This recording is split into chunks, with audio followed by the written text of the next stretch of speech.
মহান আল্লাহ বলিয়ে নেন, আপনারা দোয়া করুন, সকলে বলুন আল্লাহুম্মা আমিন। কোরআন শরীফের ভিতরে মহান আল্লাহ স্পষ্ট ভাষায় বর্ণনা করেন, লাকাদ কানা লাকুম ফি রাসূলিল্লাহি উসওয়াতুন হাসানাহ। মহান আল্লাহ বলেন, জগৎবাসী, তোমাদের জন্য রয়েছে আমার রাসূলের মাঝে উত্তম আদর্শ। একটু মহব্বত করে বলুন সুবহানাল্লাহ। প্রিয় রাসূলের আদর্শ অনুযায়ী যদি আমরা আমাদের জীবন সাজাতে পারি তো আমাদের জন্য মহান আল্লাহর আযাবে জাহান্নাম হারাম হয়ে যাবে, জান্নাত ওয়াজিব হবে। একটু মহব্বত করে বলুন সুবহানাল্লাহ। রাসূলের আদর্শে যদি আমরা আদর্শিত হতে পারি তো আমরা ইহকালীন জিন্দেগিতে ইজ্জত সম্মান প্রাপ্ত হব, মৃত্যু পরবর্তীকালীন জিন্দেগিতে আমরা সফলতা লাভ করব। কিন্তু যত মানুষ আমরা এই মজলিসে বসে রয়েছি, আমরা প্রিয় রাসূলকে মহাব্বত করি, কম হোক বেশি হোক ভালোবাসি, রাসূলের আদর্শগুলো মেনে চলার চেষ্টা করি।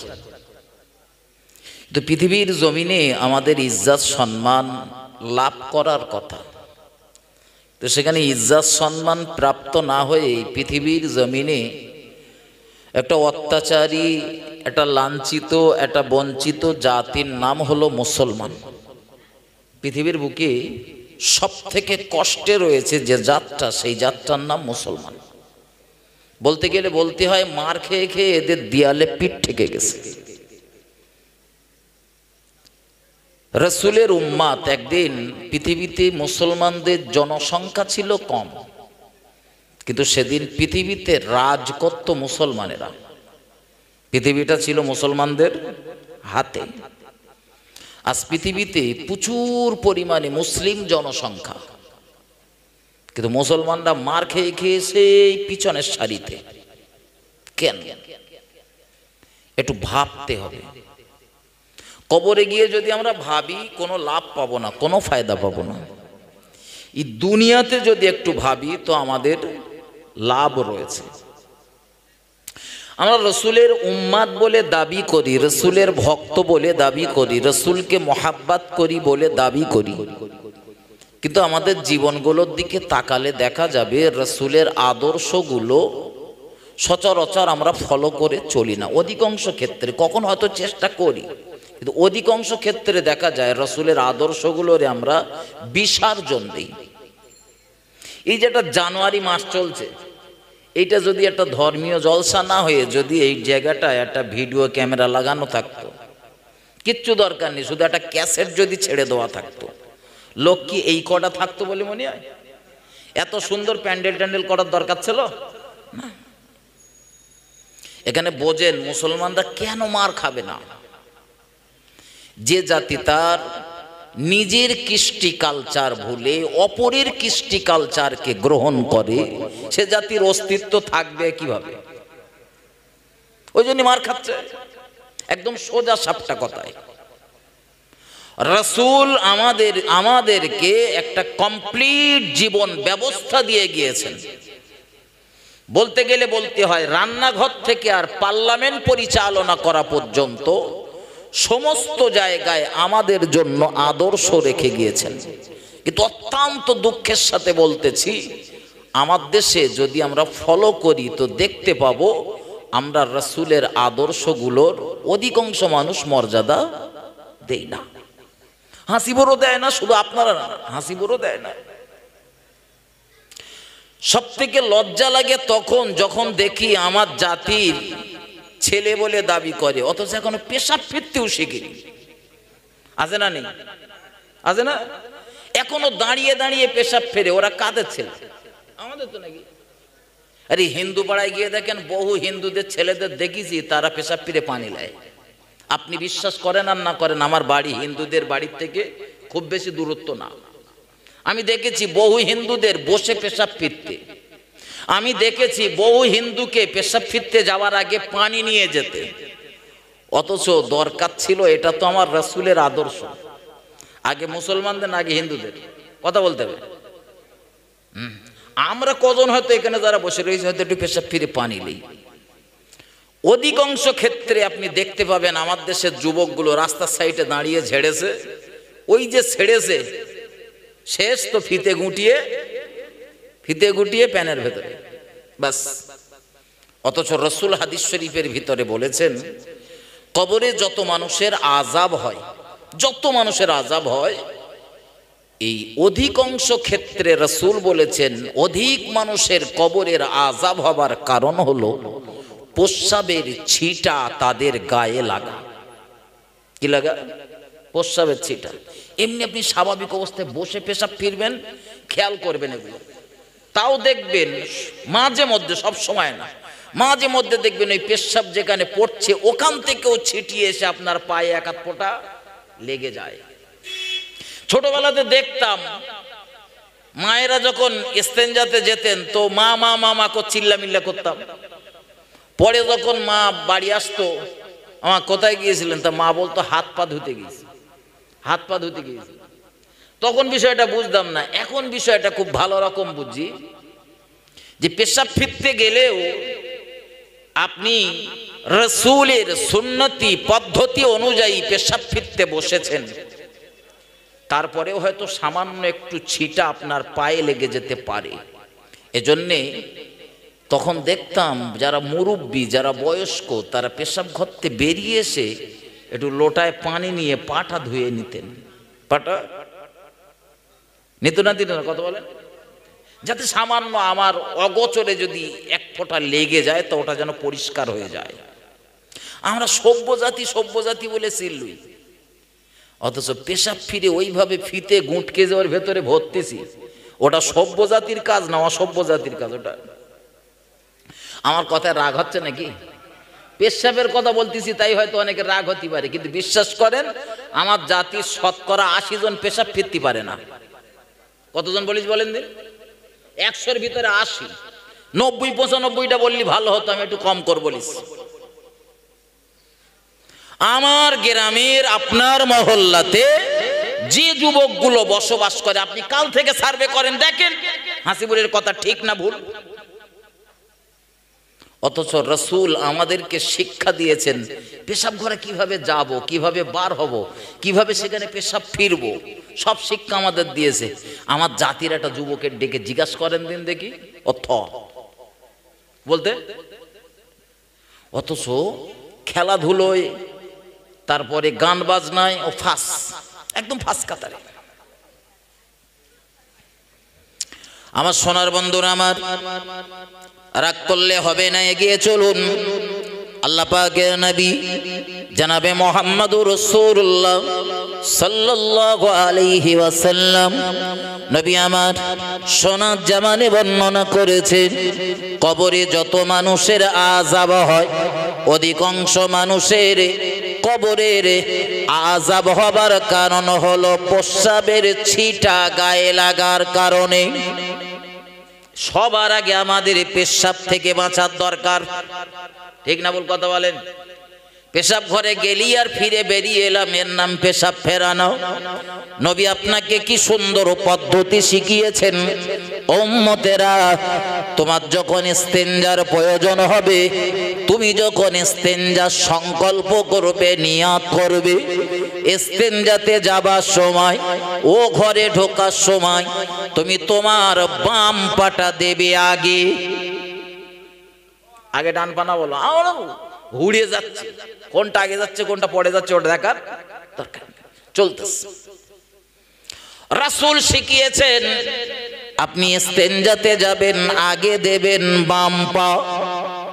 বোঝানোর জন্য বলছি, মাথায় ভালোভাবে রেখে দেবেন। মসজিদে ঢুকতে গেলে প্রথম দিতে হয় ডান পা, আর পেশাব পায়খানাতে যেতে গেলে ঠিক তার উল্টোটা, প্রথম দিতে হয় বাম পা, মসজিদে দিতে হয় ডান পা, আর পেশাব ঘর পায়খানা ঘরে গেলে দিতে হয় বাম পা। এবারে আপনি পেশাব ঘরের ভিতরে চলে গেলেন, যদি ওখানে পাদানি থাকে, পাদানি এটা ইট থাকে না, ওটা যদি বিছানো থাকে তো ওর ওপরে আপনি দেবেন ডান পা। খুব ভালোভাবে মাথায় ঢোকান। হাসিবুরের বানানো কথা বলছে না, প্রিয় নবী আপনাদেরকে শিখিয়েছেন, শিক্ষা নেন। জীবনে কত শিক্ষায় তো দিয়েছেন, আজ একটু পেশাব ফিরতে হয় কিভাবে শিখে বাড়ি যান। আল্লাহর নবী জানিয়েছেন, এবারে আপনি পেশাব ফিরতে বসেছেন, ধীর স্থিরতার সাথে পেশাব ফেরেন, তাড়াহুড়া করবেন না। তাড়াহুড়ো করা ঠিক না। ওই তাড়াহুড়ো করে আপনি তাড়াতাড়ি উঠে এলেন, দেখা গেল সেই উঠে আসার পরে এক ফোঁটা টাবাস করে টুকে পড়েছে। তো সে সারাদিন আমি এত কষ্ট করে পানিটা নিলে যাওয়ার আর কোনো মানে হলো? ইস্তিনজা যখন একদম শেষ করবেন, যখন দেখবেন আর ফোঁটা কাটছে না, প্রয়োজনে একটু গলা খাঁকাত দিয়ে নেন, একটু গলা খাঁকাত দিয়ে নেন, দেখবেন এক আধ ফোঁটা যদি থাকে সেটাও বেরিয়ে আসবে। তাহলে আর উঠলে আর কাপড় অপবিত্র হওয়ার ভয় থাকবে না।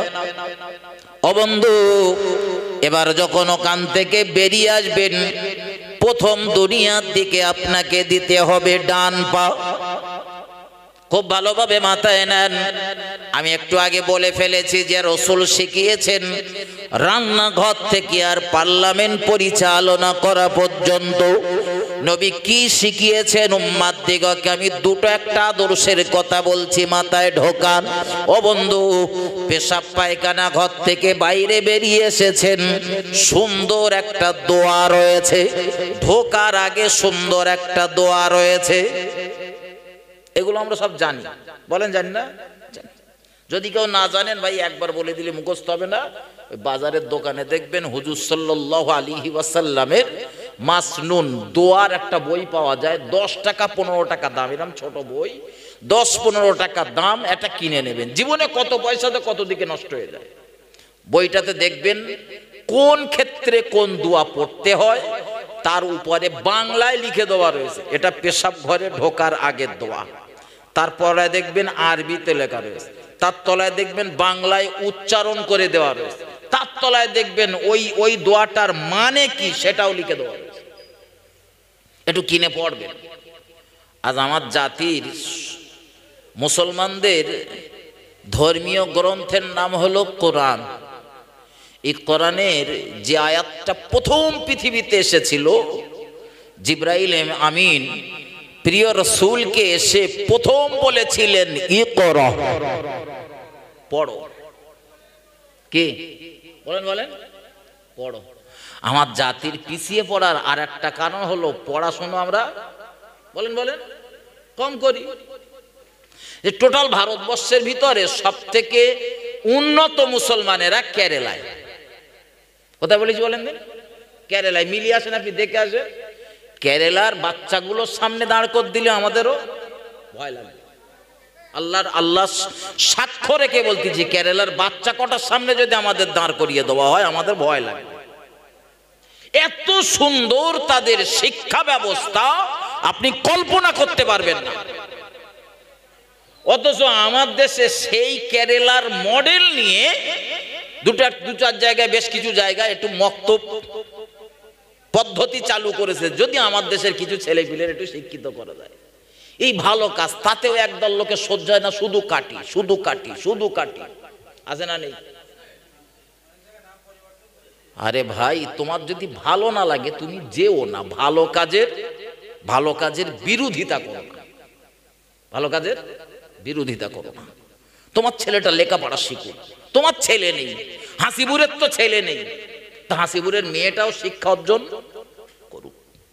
প্রত্যেক মুসলিম নরনারীর জন্য জ্ঞান অর্জন করা হলো ফরজ, অত্যাবশ্যক, অবশ্যই পালনীয়। অথচ জাতির সব থেকে অভাব এই জায়গাটায়। ঠিক বলতেছি না ভুল বলতেছি? সব থেকে অভাব এই জায়গাটায়। আর আমাদেরও দোষ বলো কম না, বলো আমাদেরও দোষ কম। ছেলের 10 বছর 12 বছর বয়স হয়েছে তো অমনি মাটিলে যাচ্ছে। 10 বছর বয়স হয়েছে ছেলের, অমনি সেলাই মেশিনের দর্জি হিসাবে খাড়া করে দিচ্ছি, চার দোকানে পাঠিয়ে দিচ্ছি, এই করতে পাঠাচ্ছি সেই করতে পাঠাচ্ছি। যে এত অল্প বয়সে ওই বাচ্চাটার হাতে যদি টাকা ওঠে, ওর কি আর লেখাপড়া হবে বলে মনে হয়? প্রথম তো জ্বালাচ্ছি আমরা, প্রথম শেষ করতেছি আমরা। এই জন্য কেরালা মডেল কোনো জায়গায় চালু করতে গেলে ওতে দেখবেন একটা কলম রয়েছে যে 18 বছরের আগে কোনো বাচ্চারে কোনো কাজে আপনি ঢোকাতে পারবেন না, পড়াশোনা বাদ দিয়ে অন্য কোনো কাজে ঢোকাতে পারবেন না। আমার ভাই ও বাবাজিরা আমার, আলোচনা আমার এখানে নয়, ফিরে চলুন আমি আপনাদের যে কথা বোঝাচ্ছিলাম, আল্লাহ পাকের নবী জনাবে মুহাম্মদুর রাসূলুল্লাহ সাল্লাল্লাহু আলাইহি ওয়াসাল্লামের জীবনের দিকে তাকিয়ে দেখুন। আল্লাহ পাকের নবী মুহাম্মদুর রাসূলুল্লাহ সাল্লাল্লাহু আলাইহি ওয়াসাল্লাম উম্মতকে সম্মানিত করার জন্য, বেউজ্জতির হাত থেকে বাঁচানোর জন্য, জাহান্নামের আগুন থেকে বাঁচিয়ে জান্নাতের বাসিন্দা বানানোর জন্য কত সুন্দর সুন্দর আদর্শ রেখে গিয়েছেন। রাসূলের জীবনের দিকে তাকিয়ে দেখুন। আল্লাহ পাকের নবী জনাবে মুহাম্মদুর রাসূলুল্লাহ সাল্লাল্লাহু আলাইহি ওয়াসাল্লাম জীবনে কোনোদিন ইচ্ছাকৃত একটা ওয়াক্তের জন্যও নামাজ কাজা করেনি। একটু মহব্বত করে বলুন সুবহানাল্লাহ, আর একটু ভক্তি ভরে বলুন সুবহানাল্লাহ।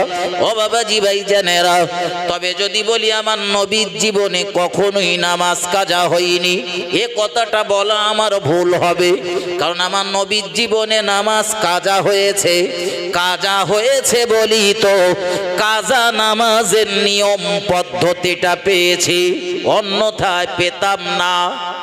ওটাও আমাদের জন্য রহমত। একটু মহব্বত করে বলুন সুবহানাল্লাহ। আল্লাহর নবী সব আদর্শ আপনাকে মানতে হবে না, কিছু কিছু আদর্শ আমার নবীর জন্য খাস, ওগুলো আপনার মানা লাগবে না। যেমন বিশ্ব নবী বিবাহ করেছিলেন 9, মতান্তরে 11টা, মতান্তরে 13টা। কিন্তু আমরা ইমানদারেরা খুব বেশি বেশি হলি কটা পারবো? বলেন বলেন বলেন। যদি বলি নবী করেছে 9টা, 13টা, 11টা, আমরা পারবো না কেন? ওটা নবীর জন্যে বলেন বলেন খাস, ওটা আমাদের জন্য না। এই জন্য যারা বলে শুধু কোরআন আর হাদিস মানবো, আমি বলো সব হাদিস মানা যাবে। নবী তো বিবাহ করেছেন 9টা অথবা 11টা অথবা 13টা। আপনি যদি বলেন ওই হাদিসই তো রয়েছে, নবী করেছে, নবী কি ভুল করেছে? আমিও করব, চলবে? কথা বলেন। এই জন্যই তো শিক্ষার দরকার। আপনার ছেলে ডাক্তার হোক, মাস্টার হোক, উকিল হোক, ইঞ্জিনিয়ার হোক, সব হোক, কোনো দুঃখ নেই। কিন্তু প্রাথমিক অবস্থাতে ওই বাচ্চাটার ভিতরে কোরআনের শিক্ষা ঢুকিয়ে দেওয়া হোক। যদি দিতে পেরেছেন তো যোগ্য বাপ আপনি, যদি দিতে পেরেছেন তো যোগ্য মা আপনি। আপনার ওই বেটাটা বড় হলে যত বড় ডাক্তার, যত বড় মাস্টার, যত বড় উকিল, যত বড় লয়ার হোক না কেন, ওর ভিতরে আল্লাহর ভয় থাকবে। দুনিয়ার জমিনে কোনো কাজ কামের ক্ষেত্রে দেখা যাবে ওই ছেলেটার দ্বারায় কখনো ওইকে সুদের আশ্রয় নেবে না, কখনো সে ঘুষের ধারে পাশে যাবে না। আল্লাহর নবীর জীবনের দিকে তাকিয়ে দেখুন। মুহাম্মদুর রাসূলুল্লাহ সাল্লাল্লাহু আলাইহি ওয়াসাল্লাম নবী আমার জীবনে কখনো সুদের ধারে পাশে যায়নি, নবী জীবনে কখনো ঘুষের ধারে পাশে যায়নি। ছোট্টবেলাতে বাচ্চাটার ভিতরে যদি আল্লাহ ভীতি আর আল্লাহর কোরআনের জ্ঞান ঢুকিয়ে দিতে পারেন, আপনার ওই সোনার মানিকটা সোনার টুকরা তৈরি হবে ইনশাআল্লাহ। বৃদ্ধা বয়সে আপনার সঙ্গে কখনো ওই বাচ্চাটা খারাপ আচরণ করবে না, কারণ ওর ভিতরে কোরআনের শিক্ষা রয়েছে। ও জানে বাপ মার সঙ্গে কেমন আচরণ করতে হয়, ঠিক না? কটা আলেম হাফেজের বাপ বৃদ্ধাশ্রমে রয়েছে, আমার দেখা দিতে পারবে? আছে আছে। দেশে যা বৃদ্ধাশ্রমে সব মানুষ রয়েছে সব আলেম হাফেজদের পিতামাতা, নাকি বলেন দিন? কেন রাসূল বলেছেন প্রত্যেক মুসলিম নরনারীর জন্য জ্ঞান অর্জন করা ফরজ। এগিয়ে চলুন বন্ধু, আরো দুটো কথা মাথায় ঢোকান। আল্লাহ পাকের নবী জনাবে মুহাম্মদুর রাসূলুল্লাহ জীবনে বলেছি, কখনোই ইচ্ছাকৃত একটা ওয়াক্তের জন্য নামাজ কাজা হয়নি। আর আমাদের জীবনগুলোতে দেখলে দেখা যাবে আমরা অহরহ নামাজ কাজা করতেছি। ঠিক না ভুল কথা বলেন? আমি নামাজ পড়ার রস করি না, চিন্তা নেই আপনাদের, একবারও বলবো না নামাজ পড়ার কথা। পড়তে হয় পড়েন, না হয় না পড়েন। কারণ মহান আল্লাহ কোরআন শরীফের ভিতরে 82 বার ঘোষণা করেছেন, আকিমুস সালাহ আকিমুস সালাহ, বান্দা নামাজ কায়েম করো, নামাজ কায়েম করো। ওগো আল্লাহর বান্দা, এবারে তুমি চিন্তা করো নামাজ পড়বে কি পড়বে না। জান্নাত রেডি, জাহান্নাম রেডি। নামাজ পড়লে তুমি জান্নাতি হতে পারবে, নামাজ না পড়লে তুমি জাহান্নামী। কারণ প্রিয় নবী হাদিস শরীফের ভিতরে জানিয়েছেন, আস-সালাতু মিফতাহুল জান্নাহ, নামাজ হলো জান্নাতের চাবি। একটু মহব্বত করে বলুন সুবহানাল্লাহ, আর একটু ভক্তি ভরে বলুন সুবহানাল্লাহ। নামাজের কথা বললে একদল মানুষের তাদের একটু রাগ হয়। আমি বিশ্বাস করেন, ঘুরিয়ে দেন বক্সে, ঘুরিয়ে দেন, একজন উঠে ঘুরিয়ে দেন। ওদের দেখতে হবে না, আপনারা একটু ঘুরিয়ে দেন, বক্সটা ঘুরিয়ে দেন। আমার ভাই বাবাজিরা আমার, ওই দিকে ঘুরিয়ে দেন, মসজিদের দিকে ঘুরিয়ে দেন।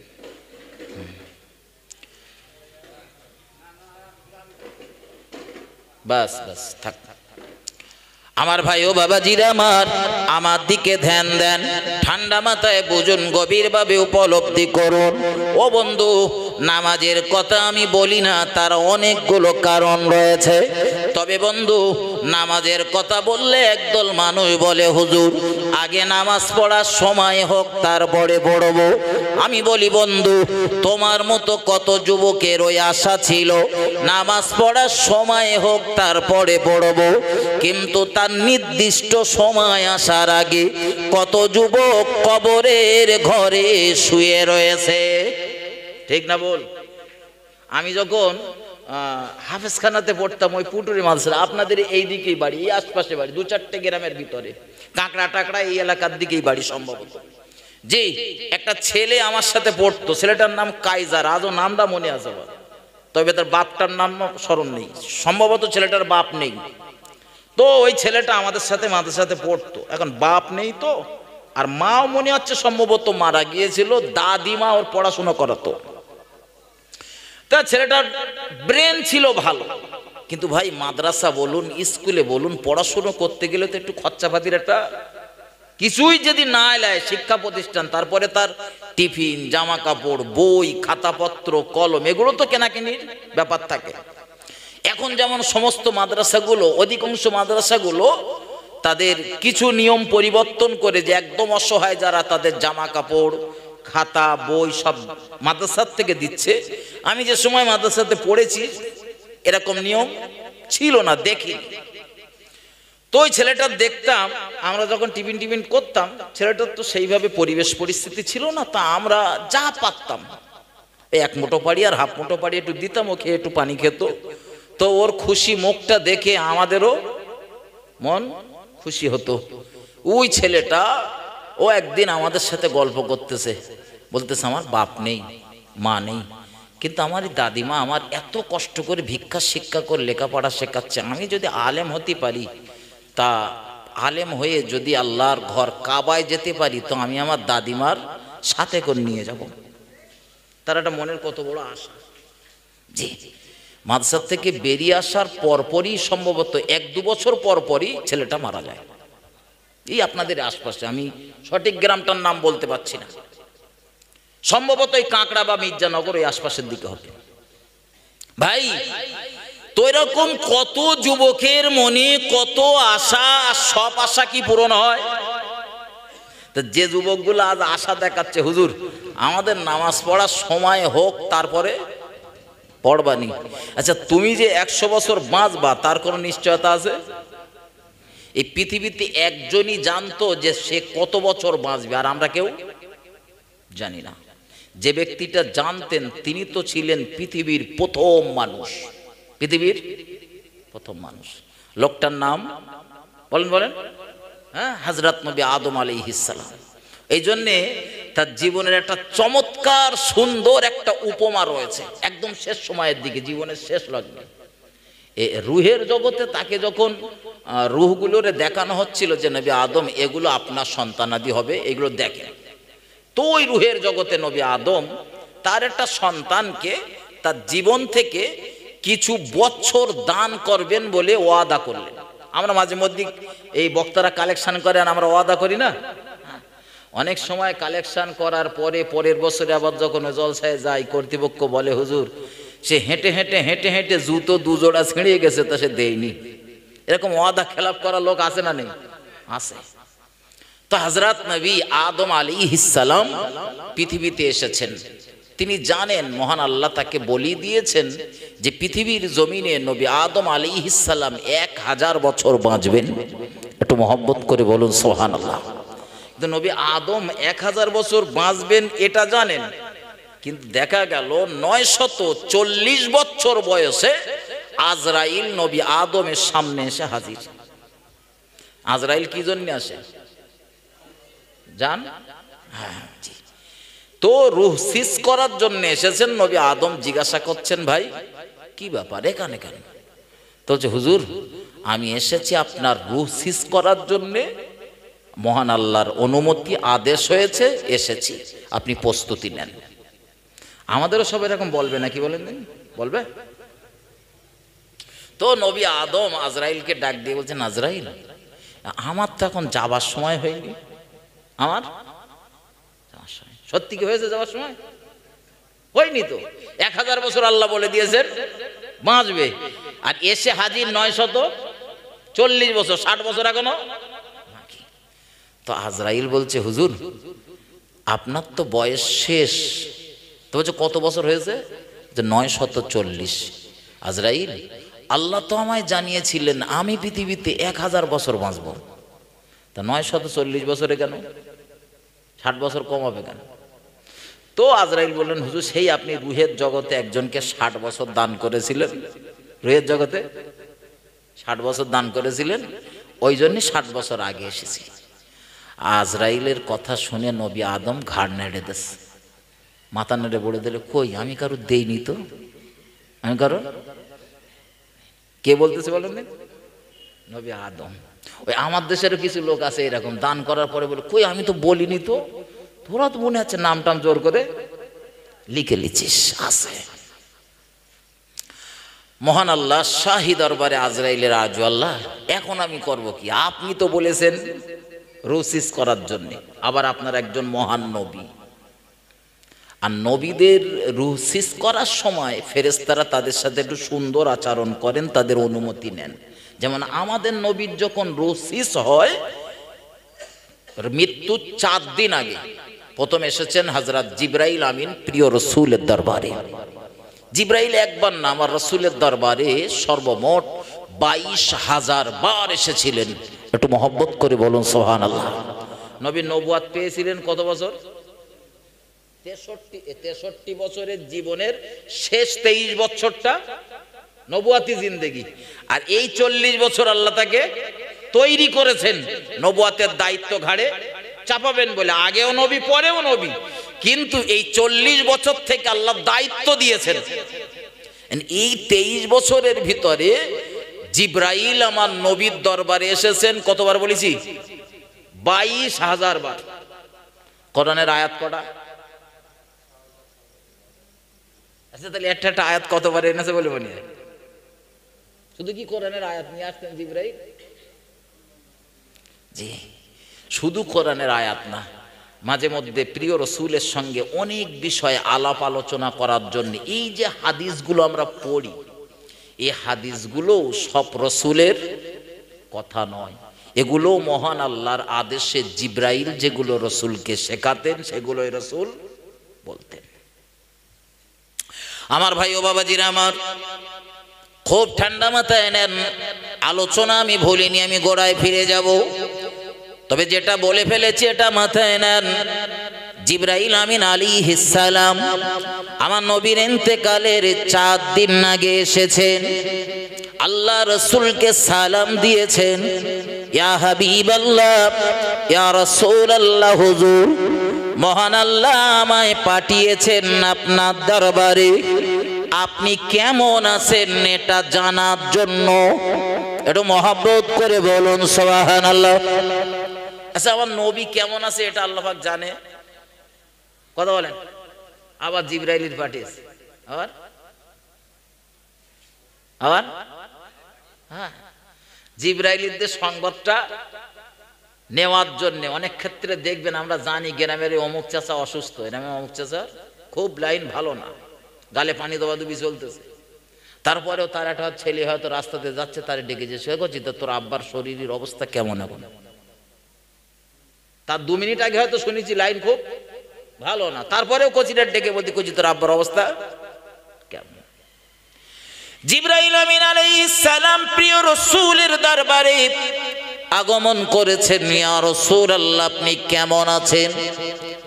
আমার নবী জবাব দিলেন, জিবরাইল মহান আল্লাহকে জানিয়ে দেন আমি মুহাম্মদুর রাসূলুল্লাহ খুব ভালো নেই। খুব, তার মানে রাসূল অসুস্থ না সুস্থ? কথা বলতে হবে।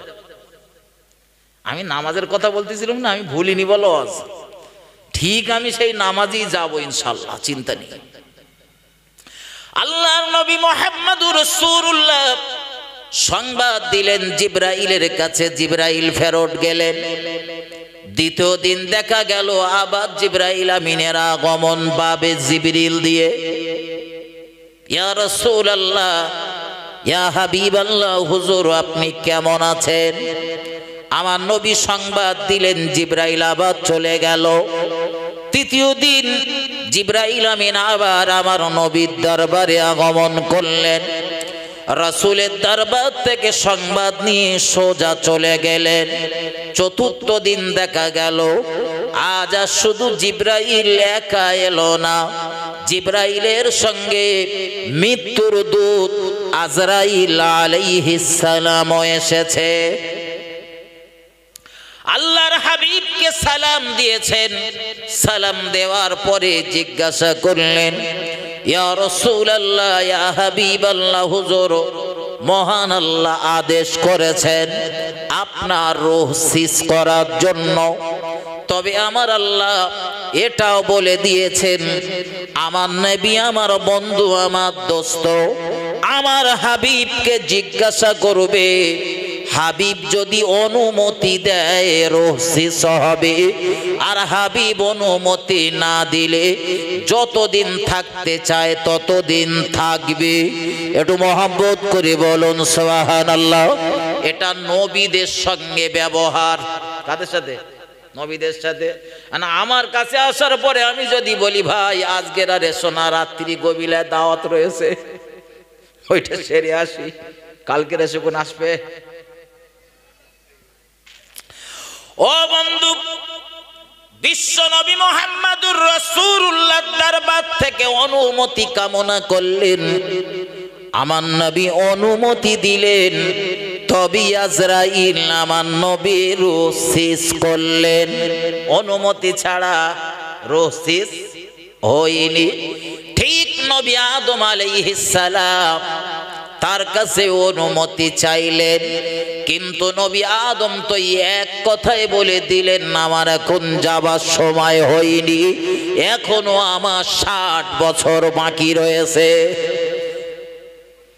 আজরাইল মহান আল্লাহ শাহী দরবারে জিজ্ঞাসা করলেন, আল্লাহ এখন আমি করব কি? আমার রব ডাক দিয়ে বলেন, আজরাইল আমি আমার নবী আদমের নসিবে এটাই লিখে রেখেছিলাম, ফিরে এসো আজরাইল।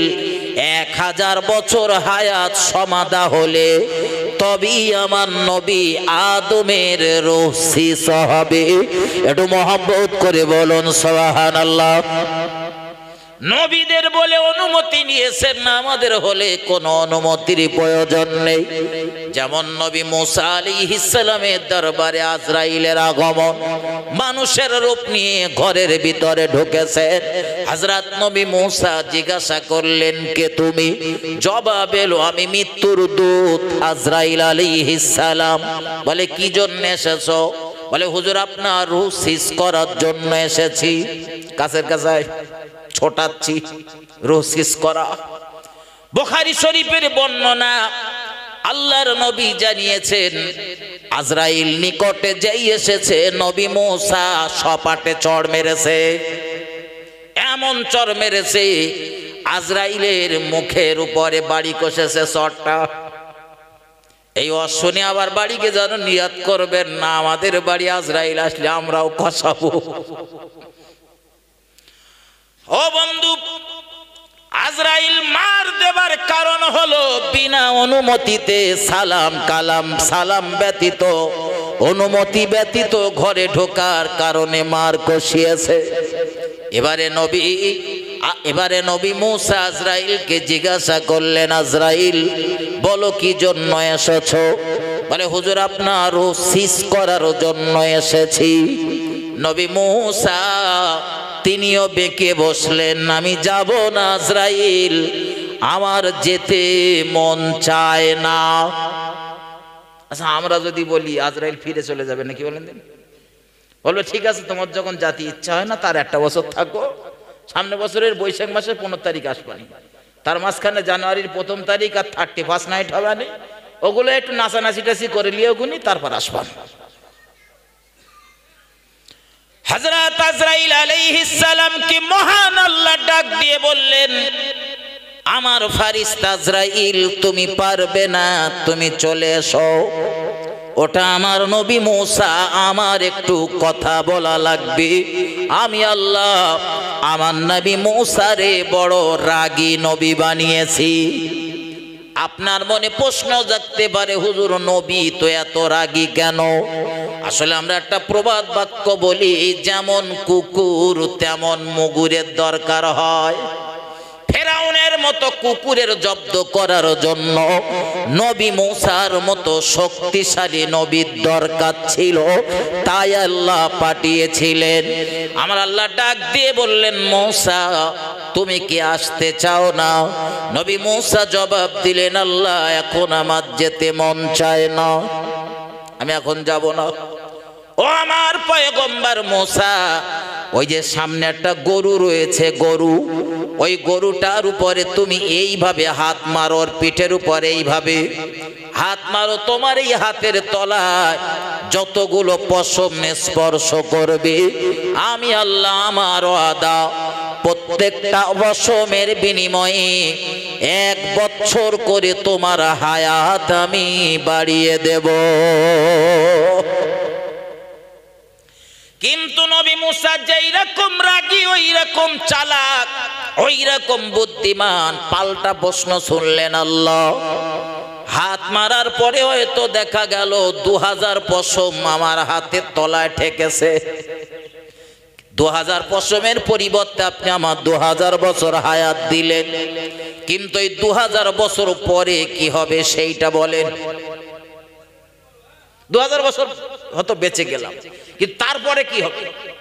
নবী মুসাকে ডাক দিয়ে বলা হলো, নবী মুসা ওই 2000 বছর পরে আবার তোমার আশা লাগবে। আল্লাহ নবী মুসা জবাব দিয়ে বললেন, আল্লাহ সেই যখন যাওয়া লাগবে তো আর দেরি করে লাভ নেই, আজরাইলকে পাঠিয়ে দেন, আমি যেতে প্রস্তুত। একটু মহব্বত করে বলুন সুবহানাল্লাহ। ও বাবাজি ভাইজানেরা, আমি আপনাদের শোনাচ্ছিলাম প্রিয় নবী মুহাম্মদুর রাসূলুল্লাহ সাল্লাল্লাহু আলাইহি ওয়াসাল্লামের জীবনে কখনোই ইচ্ছাকৃত একটা ওয়াক্তের জন্যও নামাজ কাজা হয়নি। নামাজের কত গুরুত্ব নবী দিতেন। আমার নবী এই মৃত্যুর একদম আগ মুহূর্তে আজরাইল যখন গৃহের ভিতরে ঢুকছিলেন, এই সময় নবী পাশে বসেছিলেন রাসূলের বিবি আয়েশা সিদ্দিকা। নবী পরিবারের আরো কয়েকজন মহিলা নবী যখন দেখলেন ফারিস্তাদ্বয় এর আগমন হচ্ছে, নবী তার বিবিদেরকে বললেন, বিবিরা তোমরা পর্দায় চলে যাও, আল্লাহ দুজন ফারিস্তার আগমন হচ্ছে। এর আগে মুহাম্মদুর রাসূলুল্লাহ উম্মতের জন্য যতগুলো সাজেশন দিয়েছিলেন তার শেষ সাজেশন ছিল উম্মতের জন্য, আমার উম্মতেরা নামাজ নামাজ নামাজ, আমার উম্মতেরা খবরদার যেন নামাজ ছেড়ো না। আর নামাজ নিয়ে আমাদের দেশে সব থেকে বেশি ফাঁকিবাজি। বিশ্ব নবী এত অসুস্থ, হুঁশ কখনো হারিয়ে ফেলছেন, কখনো হুঁশ ফিরে পাচ্ছেন। কোন মানুষ যদি অজ্ঞান হয়ে বেহুশ হয়ে পড়ে থাকে তার নামাজ ছাড়, কিন্তু যদি হুঁশ অবস্থাতে থাকে তার নামাজ পড়া লাগবে। নামাজ এত কঠিন বিষয় বন্ধু, কোন অত্যাচারী শাসক হয়তো আপনাকে ধরে রেখে দিয়েছে, হাত পা গুলো কায়দা করে বেঁধে শিকল পরিয়ে রেখে দিয়েছে, নামাজে রক্ত হয়ে গিয়েছে, সবাই হয়ে গিয়েছে। নামাজ পড়ার জন্য তাদের কাছে দাবি করেছেন, ভাই আমার হাত পাটা একটু খুলে দেন, একটু অজুর পানি দেন, আমি নামাজ পড়ব। কিন্তু অত্যাচারী শাসক নামাজ পড়ার অনুমতি দিল না, আপনার হাত পা খুলে দিল না, অজুর পানিও তারা দিল না। এরপরেও বলো বন্ধু আপনার নামাজ ছাড় নেই। নামাজ আপনি বলবেন হুজুর ওখানে নামাজ পড়বো কি করে, সেই পদ্ধতিটাও জেনে নেন। জীবনে এমন মুসিবত তো যে কোনো মুহূর্তে আমাদের ঘটে যেতে পারে, এটাও আমাদের জানার দরকার। আপনি অজুর পানি চেয়েছেন, অজুর পানি পেলেন না, আপনি তায়াম্মুম করবেন বলে পবিত্র মাটি চেয়েছেন, সেটাও তারা দিল না। এখানে শরীয়তের মসলা হলো হাত পা বাঁধা অবস্থাতে রয়েছেন, নামাজে রক্ত হয়ে গিয়েছে, আপনি নিয়ত করে নেন আপনি পানি দ্বারা অজু করতেছেন। পানি বলো নেই, ওরা দেয়নি পানি, কিন্তু আপনি নিয়ত করেন মনে মনে যে আমি পানি দ্বারা অজু করতেছি। ঠিক মানুষ যেভাবে অজু করে ওইভাবে পরপর নিয়ত করুন, আমি পানি দ্বারা কুলি করতেছি, নাকে পানি দিচ্ছি, মুখমণ্ডল ধৌত করছি, মাসা করছি, এইভাবে পরপর পরপর নিয়াত করে ওযু কমপ্লিট করে নেন, সমাধা করে নেন। এবারে দাঁড়িয়ে যদি থাকেন, বসতে যদি না পারেন, তো এই দাঁড়ানো অবস্থাতে নামাজের নিয়াত করে নেন, আর ইশারা ইঙ্গিতে নামাজ আদায় করুন। বসে রয়েছেন, উঠতে পাচ্ছেন না, ওই বসা অবস্থাতে নিয়াত করে ইশারা ইঙ্গিতে হলেও নামাজ পড়া লাগবে। বন্ধুরে আমার, নামাজের মশলাগুলো খুব কঠিন। নামাজ ফাঁকি দিয়ে যারা বেড়াচ্ছেন মাথায় রেখে দাও বন্ধু, একক তো নামাজ তুমি ইচ্ছাকৃত যদি কাজা করছ, ৮০ হোক বা তোমার জাহান্নাম ভোগ করা লাগবে। এজন্যই তো নবী দুনিয়া থেকে বিদায় নেবার আগে যখন জ্ঞান ফিরে পাচ্ছিলেন, কখনো জ্ঞান হারিয়ে ফেলছিলেন, নবী ওই জ্ঞান হারানোর পরে জ্ঞান ফিরে যখন পেলেন, বিবিদের ডাক দিয়ে জিজ্ঞাসা করলেন, বিবিরা মসজিদুন নববীতে কি আজান হয়ে গিয়েছে? সংবাদ পেলেন হুজুর আজান হয়ে গিয়েছে। আল্লাহর নবী মুহাম্মদুর রাসূলুল্লাহ নামাজে যাবেন, মসজিদুন নববীতে আজান হয়ে গিয়েছে, সাহাবারাও দলে দলে এসে হাজির, নামাজ পড়বেন। ওই মসজিদের ইমামের নাম মুহাম্মদুর রাসূলুল্লাহ সাল্লাল্লাহু আলাইহি ওয়াসাল্লাম, যিনি দুনিয়ার শ্রেষ্ঠ মহামানব। মসজিদটার নাম মসজিদুন নববী, পৃথিবীর ইতিহাসে মুসলমানদের দ্বিতীয় মসজিদ, অথচ এই মসজিদের আলাদা একটা মর্যাদা রয়েছে।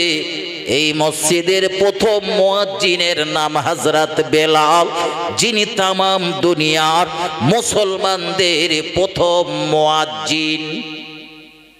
লোকটা দেখতে ভালো না, কদাকার, কালো, কুচ্ছিরি, গলা সুর ভালো না, তোতলা তার জবান, কর্কশ তার ভাষা, অথচ তার কণ্ঠের আওয়াজ ছিল মহান আল্লাহ শাহী দরবারে মকবুল। একটু মহব্বত করে বলুন সুবহানাল্লাহ। ও বন্ধু মাথায় নেন, খুব সংক্ষেপে মাথায় ঢোকান। মসজিদুন নববীতে রাসূলের সাহাবারা সব দলে দলে এসেছে নামাজ আদায় করবেন বলে। কারণ একা নামাজ পড়লে যে ফায়দা, যে মর্যাদা, জামাতে নামাজ আদায় করলে তার থেকে 27 গুণ বেশি মর্যাদা। একটু মহব্বত করে বলুন সুবহানাল্লাহ। নসিব তাদের, দুনিয়ার শ্রেষ্ঠ মুয়াজ্জিনের আজান শুনে তারা মসজিদে আসতো, আর দুনিয়ার শ্রেষ্ঠ ইমামের পিছনেই তারা নামাজ আদায় করত। এজন্য কবি কি সুন্দর করে তার মনের আবেগ আবেগের কথা বর্ণনা করেছেন। জন্ম আমার নবীর যুগে হলে কেমন হতো, জন্ম আমার নবীর যুগে হলে কেমন হতো, দুনয়নে রাসূল পাক দেখিলে কেমন হতো, জন্ম আমার নবীর যুগে হলে কেমন হতো। আসিত ভেসে হযরতে বেলালের মধুর আযান, যে আজানে ছিল এমন প্রেম মুগ্ধ রহমান, দয়ার নবীর পিছে নামাজ পড়লে কেমন হতো, দয়ার নবীর পিছে নামাজ পড়লে কেমন হতো। ও বাবাজি ভাই জানেন, বিশ্ব নবী সাহাবারা মসজিদে ঢুকেছেন নামাজ আদায় করবেন। আল্লাহর নবী মুহাম্মদুর রাসূলুল্লাহ তার জীবনের অন্তিম সময়ে এসে হাজির। নবী আমার দুজন সাহাবীর কাঁধে ভর দিয়ে মসজিদুন নববীর ভিতরে প্রবেশ করেছেন, নামাজ আদায় করবেন। আল্লাহর হাবিব এত কষ্টের ভিতরে মসজিদে ঢুকেছেন, আপনি অবাক হয়ে যাবেন। দুজন সাহাবার কাঁধে ভর দিয়ে পা দুটো তখনও নবীর ঘিঁচড়ে যাচ্ছে, পা ফেলতে পারছে না। এত কষ্টের ভিতরে নবী মসজিদে ঢুকেছেন জামাতের সঙ্গে নামাজ আদায় করার জন্য। এরকম পরিবেশে বাড়ি নামাজ পড়লেই চলে যাবে, মসজিদ আসা লাগবে না। কিন্তু নবী ওই জামাতের গুরুত্ব মর্যাদা বোঝানোর জন্য জীবনের শেষ সময়েও নামাজের জামাত ছাড়লেন না। নবী মসজিদে ঢুকে গেলেন, সিদ্দিক আকবর আবু বকরকে ডাক দিলেন, ও আবু বকর, আজ তুমি মসজিদুন নববীর নামাজের ইমামতি করো। হযরত আবু বকর অপারগতা প্রকাশ করলেন, ইয়া রাসূলুল্লাহ, আমি পারবো না। যেখানে আমার নবী হাজির, আমি আবু বকর নামাজ পড়াতে পারবো না। আমি হব ইমাম আর আমার নবী ইক্তেদা করবে, সম্ভব না। এর আগে একদিন হযরত আবু বকর তার আগের দিনই সম্ভবত মসজিদুন নববীতে রাসূলের আসতে দেরি হচ্ছিল। একদম নামাজের অন্তিম সময়ে, শেষ সময়ের দিকে হযরত আবু বকর নামাজের ইমাম হিসাবে দাঁড়িয়ে গেলেন। দেখা গেল মসজিদুন নববীর ভিতরে দয়ার নবী সেদিনও দুজন সাহাবার কাঁধে ভর দিয়ে মসজিদের ভিতরে ঢুকেছেন নামাজ আদায় করবেন বলে। একটু মহব্বত করে বলুন সুবহানাল্লাহ। আল্লাহর হাবিব মসজিদে এসেছেন, এই দৃশ্য দেখে সিদ্দিক আকবর পিছন হটতেছেন, নামাজের ইমাম কিন্তু পেছন হটবেন সংকল্প করেছেন। কারণ বন্ধু, রাসূল এসেছেন, হযরত আবু বকর সংকল্প করে নিয়েছেন নবীর পিছনে নামাজ পড়ব, নবীর পিছনে নামাজ। আল্লাহর নবী ইশারা করে ইঙ্গিতে বললেন, আবু বকর সরার দরকার নেই, পিছিয়ে আসার দরকার নেই, পাশে একটুখানি চেপে দাঁড়াও, আমি রাসূলুল্লাহ তোমার পাশে বসে বসে নামাজ আদায় করব। একটু মহব্বত করে বলুন সুবহানাল্লাহ, আর একটু ভক্তি ভরে বলুন সুবহানাল্লাহ। এত কষ্টের ভিতরে দুজনের কাঁধে ভর দিয়ে নবী মসজিদে এসেছেন। নবী চেয়ার লেছে না টেবিল লেছে? কথা বলেন, কথা বলতে হবে। চেয়ার লেছে? তাহলে আজ আমার দেশে কিছু মসজিদে গেলি চেয়ার আছে না নেই? কোথায় আমদানি হয়েছে? বললি বলে হুজুর মক্কা শরীফই দেখে এসেছি, মদিনা শরীফই দেখে এসেছি। তোমার মক্কার মদিনা মুসলমানের দলিল না, মক্কা মদিনা মুসলমানের দলিল না। মুসলমানদের দলিল কোরআন, হাদিস, ইজমা, কিয়াস, এই চারটি, এর বাইরে আর কোনো দলিল নেই। হাসিপুর পড়তেছে, ওটা দলিল না। মুফতি সাহেব পড়তেছে, ওটা দলিল না। কেউ কিছু করলেই যদি দলিল হয়, তাহলে আমি তো আপনাদের বলতেই পারি, ভাই মক্কার কোনো মানুষ কোনো মানুষকে মার্ডার করতেছে, তাই বলে কি আপনার কি মার্ডার করা জায়েজ হয়ে গেছে? আর কথা বলেন। মক্কাতে বর্তমানে বেশ্যাখানা খোলা হয়েছে, বেশ্যাখানা, কি বলেছি বলেন দিন? হ্যাঁ, বেশ্যাখানা খোলা হয়েছে। বেশ্যাখানার নাম দিয়েছে হালাল পতিতালয়। কি নাম?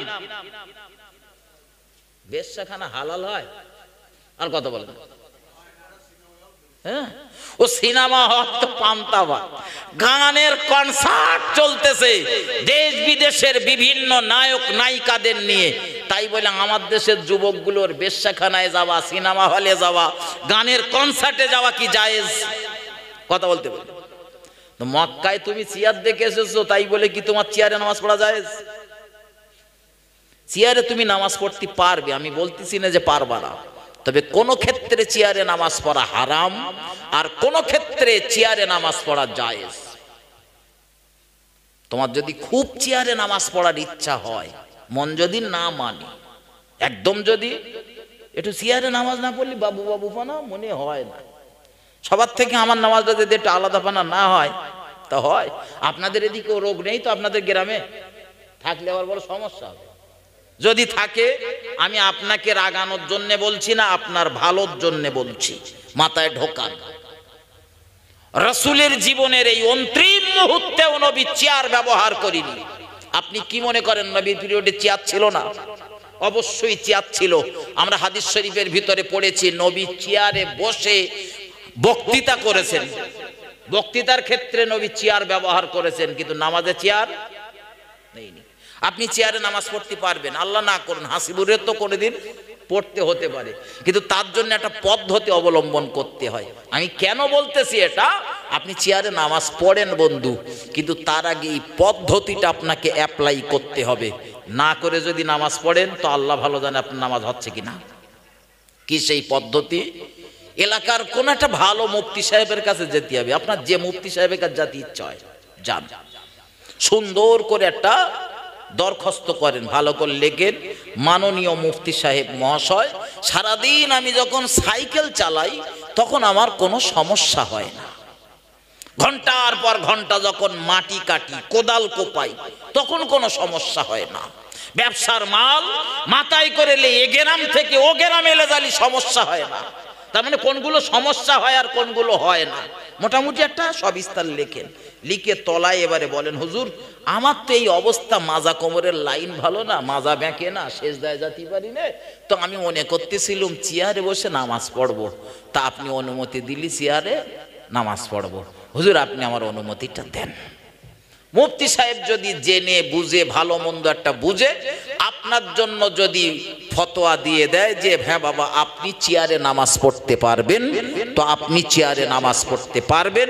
আর মুফতি সাহেব যদি বলে যে আপনার চেয়ারে নামাজ পড়া যাবে না, তো আপনার চেয়ারে নামাজ বলেন চলবে না। কিন্তু আমার দেশে যারা চেয়ারে নামাজ পড়ে এরা মুফতি সাহেবের কাছে যায় না নিজেরা মুফতি সাজে? বলেন এরা নিজেরা মুফতি সাজে। সমস্যা তো এই জায়গায়। শরিয়াতি নামাজ পড়ার পদ্ধতি, সুস্থ রয়েছেন দাঁড়িয়ে, অসুস্থ দাঁড়াতে পাচ্ছেন না বসে, আরো অসুস্থ শুয়ে পড়ে কাত হয়ে ইশারা ইঙ্গিতে পড়েন, মাজা কোমর ব্যাকাতি পাচ্ছেন না, প্রয়োজনে কাবা শরীফের দিকে পা দুটো এইভাবে খেলিয়ে দেন, দিয়ে বসে ইশারা ইঙ্গিতে নামাজ পড়েন। চেয়ারের গল্প এর ভেতরে আছে? এই চেয়ারের গল্পের ভিতরে নেই বলেই চেয়ারে নামাজ পড়তে গেলে মুফতি সাহেবের কাছে যেতে হবে। আর একটা পদ্ধতি রয়েছে, কোন মুসলিম ডাক্তার, ভালো মুসলিম ডাক্তার 5 ওয়াক্ত নামাজ পড়ে, নামাজের গুরুত্ব বোঝে, নামাজের মসলা মসাইল সম্পর্কে জানে বোঝে, এমন কোন ডাক্তার আপনার চিকিৎসা করতে গিয়ে আপনার শরীরের অবস্থা দেখে যদি বলে যে চাচাজি আপনার যা শরীরের অবস্থা আপনি চেয়ারে নামাজ পড়তে পারবেন, তো আপনি পারবেন। কিন্তু আমার দেশে এই ক্যাটাগরির ডাক্তার খুঁজে পাওয়া দুষ্কর। ডাক্তার প্রচুর রয়েছে, প্রচুর মুসলিম রয়েছে, নামাজও পড়ে, কিন্তু নামাজের মসলা মসাইল সব বোঝে না, গুরুত্ব সব বোঝে না।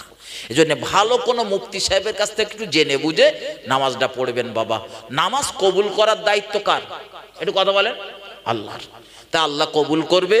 আপনি চেয়ারে নামাজ পড়েন, কিন্তু তার আগে একটু মুফতি সাহেবের কাছ থেকে জেনে বুঝে নেন। একটু দরুদ শরীফ, আল্লাহুম্মা সাল্লি আলা সাইয়্যিদিনা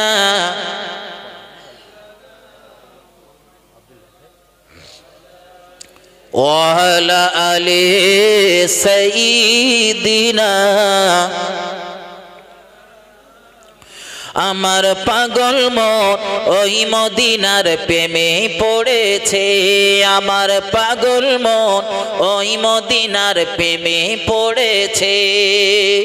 ওই মদিনা এই মনকে, ওই মদিনা এই মনকে বন্দি করেছে, আমার পাগল মন ওই মদিনার প্রেমে পড়েছে, আমার পাগল মন ওই মদিনার প্রেমে পড়েছে।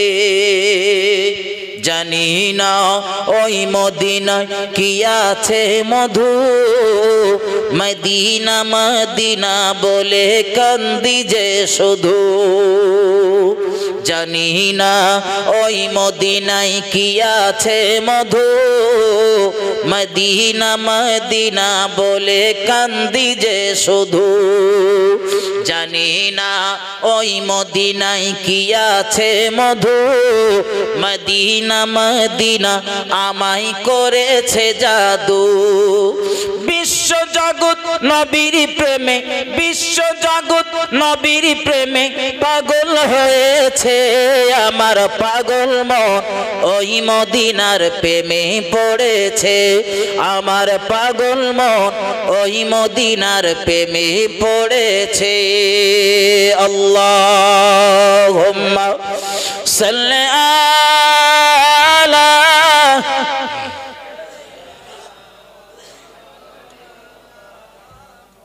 ওয়া আলা আলি সাইয়্যিদিনা। আমার ভাইজানেরা, শেষ দুটো কথা মাথায় নেন, আমি আলোচনা ছাড়বো। ওয়াজ ভালোভাবে মাথায় ঢোকান। মসজিদুন নববীতে রাসূল গিয়ে হাজির, হযরত সিদ্দিক আকবর আবু বকর পিছন হটবেন সিদ্ধান্ত নিয়েছেন। নামাজ চলা অবস্থায় সব চলবে হবে। হযরত সিদ্দিক আকবর আবু বকর রাদিয়াল্লাহু তাআলা তিনি সিদ্ধান্ত টেনেছেন পিছিয়ে আসবেন, নবী এগিয়ে যাবেন। পিছিয়ে আসবেন বলেন। আপনার এটা মসজিদ তো নাকি? আপনার এই মসজিদে নামাজ চলছে, ইমাম সাহেব নামাজ শুরু করেছে, হঠাৎ নামাজ পড়তে পড়তে ইমাম সাহেবের ওযু নষ্ট হয়ে গেছে, নামাজ চলবে না ভাঙবে? নামাজ চলবে, কিন্তু ইমাম সাহেব হাঁটবে। বন্ধু, ইমাম পিছনে হাঁটবে, শরিয়াতের মসলা হলো ইমাম ওই জায়গায় নামাজ ছেড়ে দিয়ে একদম ইমাম সোজাসুজি পিছনে যে ব্যক্তি রয়েছে প্রথম কাতারে তাকে ঠেলে দেবে ইমামের জায়গায়, নামাজ চালাবে ওই ব্যক্তি আর ইমাম যাবে বলেন বলেন ওযু করতে। দ্বিতীয় কাতার যদি থাকে ওই সোজাসুজি ইমাম বেরিয়ে আসবে, দ্বিতীয় কাতারের ব্যক্তিকে প্রথম কাতারে তুলে দেবে। পদ্ধতি, আপনি কোনোদিন নামাজ পড়াতে গিয়ে যদি মুসিবতে পড়েন পদ্ধতিটা জেনে রাখেন। দ্বিতীয় কাতারের ইমাম দ্বিতীয় কাতারের মুসল্লিকে প্রথম কাতারে তুলে দিয়ে আপনি দ্বিতীয় কাতারে চলে আসেন। তৃতীয় কাতার যদি থাকে এইভাবে আপনি পর পর পর পর একজনকে ঠেলে দেন আর আপনি পিছনে চলে যান ওযু করতে। ততক্ষণ নামাজ চালাতে হবে ইমাম সাহেবের, যে ইমাম ঠেলে দিয়ে চলে গেছে মুসল্লির, ও এখন ইমাম। এটা ইমামের মসলা। কিন্তু মসজিদে আপনি জুমার দিন নামাজ পড়তেছেন, 2 রাকাত নামাজ হয়েছে, কি অন্য দিনের ক্ষেত্রেও তাই, নামাজ শুরু করেছেন আল্লাহু আকবার ইমামের পেছনে, ইক্তেদায়ে তো বিহাজাল ইমাম বলে ওই মসজিদের সামনের কাতারের দিকে নামাজ 1 রাকাত হওয়ার পরে আপনার ওযু ভেঙে গেছে, এখন আপনি করবেন কি? ইমাম যা করেছে তাই করবেন নাকি? আর কথা বলেন, ইমাম যা করেছে তাই তাই, ওটা ইমামের মসলা, ওটা বলেন বলেন ওটা ইমামের মসলা। মুসল্লির মসলা আবার আলাদা, মুসল্লিদের মসলা আলাদা। নামাজের কথা বললি মানুষের শুনতে ভালো লাগে না, কিন্তু বিশ্বাস করেন এই সব বিষয়ে কিচ্ছু জানে না। আমি ভুল বলতেছি? এইসব বিষয়ে আমার দেশের মুসল্লি বলেন, সাধারণ মানুষগুলো বলেন, অধিকাংশ জানে না, বোঝে না। আবার একটু বলে দিলেও দোষ। কি করতে ও হুজুর লেইলি এসে থেকে শুধু নামাজ নামাজ করিস, কোরআন শরীফে কি নামাজ ছাড়ার কিছু নেই? আছে বাবা, আগে তুমি নামাজটা পড়ো। আমার বন্ধু, আপনি মুসল্লি হিসাবে যদি ইমামের পিছনে নামাজ পড়তে গিয়ে একদম পিছনের কাতার হয়ে যায়, তো ওযু নষ্ট হয়ে যাবার সঙ্গে সঙ্গে নামাজ ছেড়ে দিয়ে পিছনে এসে ওযু করে আবার তো পুনরায় নামাজ ধরতে পারেন। কিন্তু আপনি তো রয়েছেন সেই মাঝখানের দিকে কি সামনে, কারো সামন দিয়ে যে ছুটাছুটি করবেন সে তো চলবে না। আপনার জন্যে মসলা হলো ওযু নষ্ট হয়ে যাবার সঙ্গে সঙ্গে নামাজের নিয়াত ছেড়ে দিয়ে ওই জায়গাতে বসে পড়ুন। কোন জায়গায়? যে জায়গায় আপনি নামাজ পড়ছিলেন ওই জায়গায় বসে পড়ুন। আবার বন্ধু, নামাজ চলা অবস্থাতে কেউ ধরো হুট করে বসে পড়েছে, পাশের লোক জানবে না, বুঝবে না কি হয়েছে না হয়েছে, ও মনে করবে নি চাচা হয়তো নামাজ পড়তে পড়তে ব্রেন স্ট্রোক হয়েছে, চাচা নামাজ পড়তে স্ট্রোক হয়েছে। এখন ও কাতার থেকে একজন ছুটতেছে, এ কাতার থেকে একজন ছুটতেছে, ধর চাচা তাড়াতাড়ি ধর, পানি আন, ডাক্তার ডাক, অ্যাম্বুলেন্স ডাক, নামাজের জমাতের 12টা বেজে গেল। এজন্য এরকম ভয় যদি থাকে বা নিজের বেউজ্জতি হবার ভয় যদি থাকে, এমন জায়গাতে আপনি নামাজের নিয়াত ছেড়ে দেন, নিয়াত ভেঙে দেন। তবে অন্য মুসল্লিরা যেভাবে ইমামের ইক্তেদা করতেছে ওইভাবে আপনি শুধু অনুসরণ করে যান, কোনো দোয়া দরুদ কিছুই পড়া লাগবে না, শুধু ওই উঠবসটা করেন। রুকুতে গেছে আপনিও রুকুতে যান, ইমাম সেজদায় গেছে আপনিও সেজদায় যান। যেই ইমাম সালাম ফিরিয়ে দেবে আপনি উঠে পড়ে ওযু করে এসে নামাজ পুনরায় পড়ে নেন। আমার বন্ধু, এগিয়ে চলুন, নামাজের আলোচনা আমি করব না, শেষ কথা মাথায় ঢোকান। আল্লাহর নবী মুহাম্মদুর রাসূলুল্লাহ সাল্লাল্লাহু আলাইহি ওয়াসাল্লাম গোটা জীবনটা নামাজের বড় গুরুত্ব দিয়েছেন। আমরা তার আদরের উম্মত। মহান আল্লাহ ওই নামাজের গুরুত্ব বুঝে নামাজ আদায় করার মতো তৌফিক আমাদের দেন। সকলে বলুন আল্লাহুম্মা আমিন। রাসূলের জীবনের দিকে তাকিয়ে দেখুন, আল্লাহ পাকের নবী জনাবে মুহাম্মদুর রাসূলুল্লাহ সাল্লাল্লাহু আলাইহি ওয়াসাল্লাম জীবনে কোনোদিন কাউকে গালমন্দ করিনি। আমার সমাজের আরো একটা ভয়ঙ্কর রোগ হলো, আমার দেশের কিছু মানুষ রয়েছে গালমন্দ গালাগালি করায় ফাঁস। প্রতিযোগিতা যদি হয় কারে পাস পুরস্কার দেবো, প্রথম যে কারে করব বিচারকের মাথা হ্যাং হয়ে যাবে। আছে না নেই? নেই নেই। হ্যাঁ, আমার মতো কত হুজুরির মুখের ভাষা শুনলি তো আপনি চমকে যাবেন। আমার মতো কত হুজুরির মুখের ভাষা শুনলে আপনি চমকে যাবেন। অথচ প্রিয় নবী মুহাম্মদুর রাসূলুল্লাহ সাল্লাল্লাহু আলাইহি ওয়াসাল্লাম হাদিস শরীফের ভিতরে জানিয়েছেন, আল্লাহর নবী জানিয়েছেন, যদি কোনো সন্তান, যদি কোনো ছেলে মেয়ে তার পিতামাতাকে গালমন্দ করে, গালাগালি করে, নবী জানিয়েছেন ওই ছেলে মেয়ে কশ্চিনকালেও জান্নাতে যেতে পারবে না। তোমার নামাজের আর দাম আছে? কথা বলেন, আমার কথা বুঝতে পারতেছেন? নবী বলেছেন গালাগালি দেওয়ার কারণে তোমার জন্য যদি জান্নাত হারাম হয়ে যায়, শুধু জান্নাত হারাম না, জান্নাত থেকে কয়েক হাজার মাইল দূরে জান্নাতের সুঘ্রাণ সুগন্ধি পাওয়া যায়। আল্লাহর নবী বললেন এটাও তোমার নসিবে জুটবে না। আমি নামাজ পড়তেছি অথচ গালাগালি ওইভাবে বলেন চলতেছে, তা আমার নামাজ পড়া কি হচ্ছে? শুধু উঠবাস করা হচ্ছে। আল্লাহর নবীর সাহাবারা সঙ্গে সঙ্গে জিজ্ঞাসা করলেন, ইয়া রাসূলুল্লাহ, দুনিয়ার জমিনে কি এমন সন্তান, এমন ছেলে মেয়ের জন্ম হবে যারা তাদের পিতা মাতাকে গালিগালাজ করবে? জন্ম হয়েছে আমার দেশে, বাপ মার গালাগালি দেওয়া হয়েছে, কিন্তু ওয়াজ বোঝেন, আওয়াজ শুনে বাড়ি যাবেন না, হাদিসের মর্ম বোঝেন আগে। নবী যেই বলেছেন এই কথা, সাহাবারা পাল্টা প্রশ্ন করলেন, হুজুর এমন ছেলে মেয়ে কি জন্ম হবে যারা তাদের পিতা মাতাকে গালিগালাজ করবে? তার মানে নবী সাহাবারা কি তাদের পিতা মাতাকে গালিগালাজ করত? বলেন বলেন। ওই যুগটারে আমরা বলি জাহিলিয়াতের অন্ধকার যুগ, ওই যুগটারে অন্ধকার যুগ বলি। ওরা জীবন্ত কন্যাগুলোরে কবর দিত, জীবন্ত মেয়ে কবর দিত। ওরা যুদ্ধ বিগ্রহে ফাঁস ছিল, ওরা পরের মাল আত্মসাৎ করায় প্রথম কাতারে। হ্যাঁ, নবী সাহাবারা না, তার আগের পিরিয়ডের কথা বলতেছি, জাহিলিয়াতের যুগে। হযরত সেই পিরিয়ডের মানুষগুলোই তো কলিমা পড়ে পরবর্তীতে ঈমানওয়ালা হয়ে তারাই তো রাসূলের মর্যাদাপূর্ণ, মর্যাদা সম্পন্ন সাহাবা হয়েছে। ঠিক না ভুল কথা বলেন? তারাই তো নাকি না সব এরা সব আলাদা? তারাই প্রশ্ন করছে, হুজুর এমন ছেলে মেয়ের জন্ম হবে যারা বাপ মার গালিগালাজ করবে?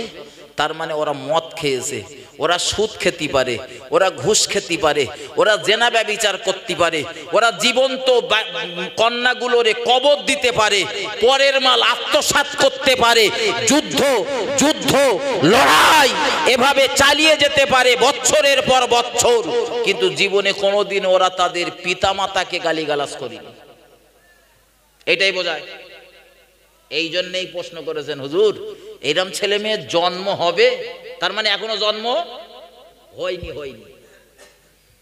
আল্লাহর নবী জবাব দিলেন, ও সাহাবারা, তুমি হয়তো তোমার পিতামাতাকে গালিগালাজ করলে না, তুমি তোমার জনম দুঃখী পিতা গর্ভধারিণী আম্মা জানকে গালাগালি করলে না, গালমন্দ করলে না, কিন্তু অপরের পিতামাতাকে গালিগালাজ করলে।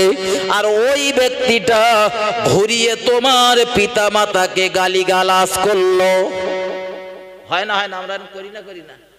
কত মানুষ রয়েছে ভালো কথা বলতে গেলে একটু গাল দিলে, আছে না? এই অমুকির জামাই, আছে না? নেই? আছে না?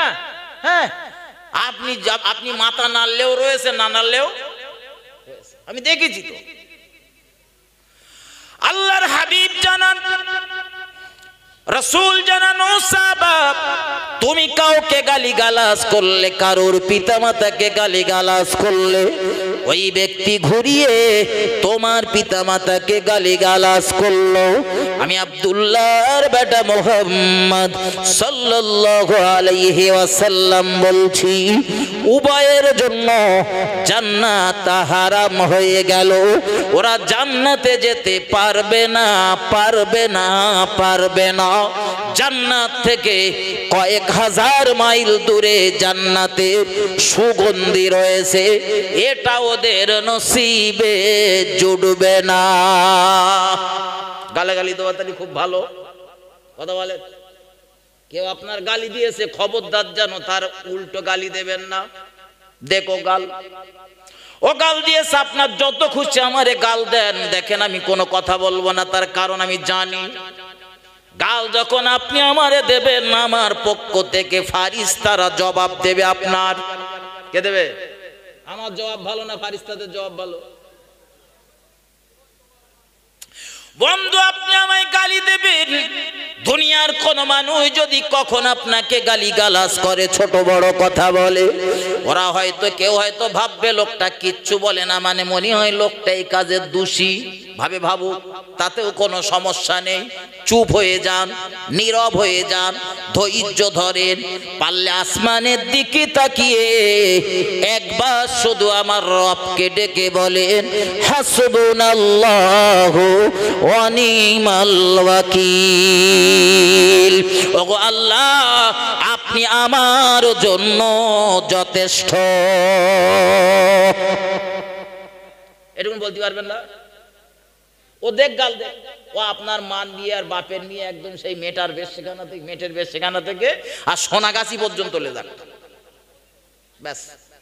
আপনি শুধু আকাশের দিকে তাকিয়ে একবার বলেন, একবার মন চায়, পাঁচবার মন চায়, শুধু রবকে ডাকেন, হাসবুনাল্লাহু ওয়া নি'মাল ওয়াকিল, নি'মাল মাওলা ওয়া নি'মান নাসির।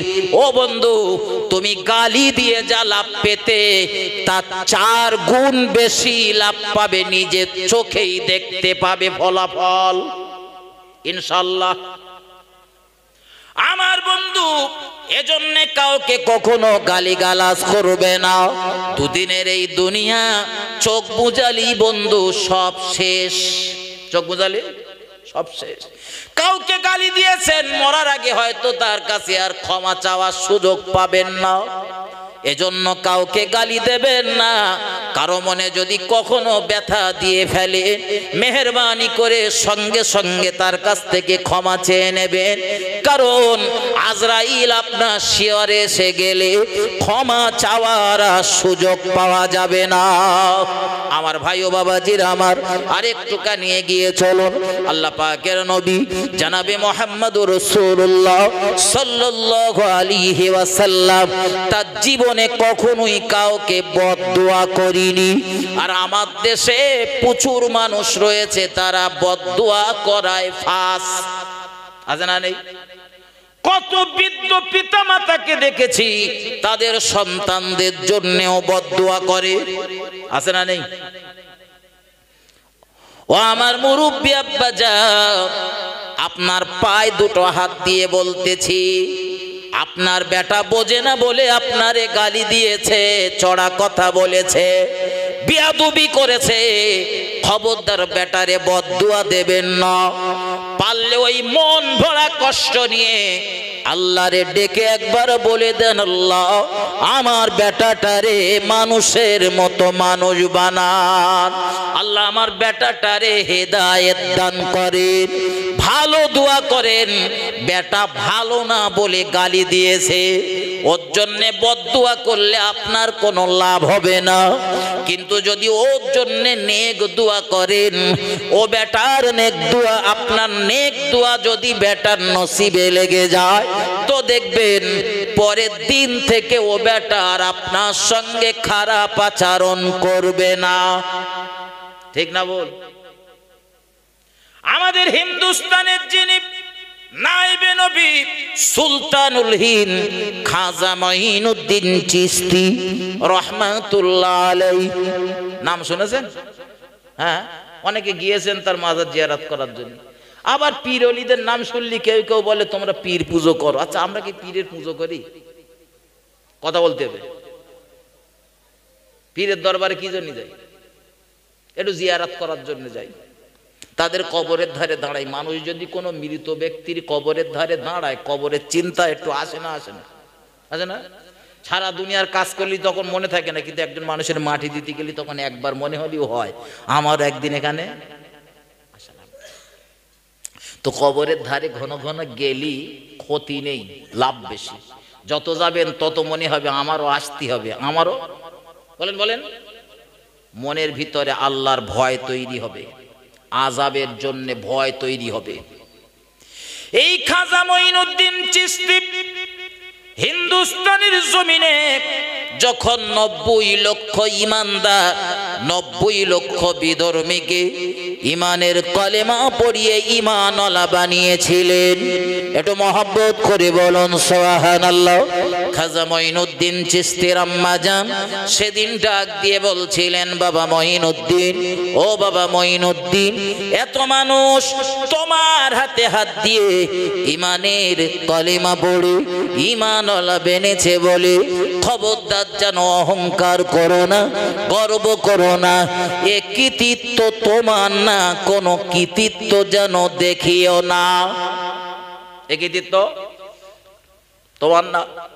হযরত মঈনুদ্দিন চিশতি মাকে ডাক দিয়ে বললেন, জননী মা, কৃতিত্ব যদি আমার না হয় তো কৃতিত্বটা কার একটু বলবেন?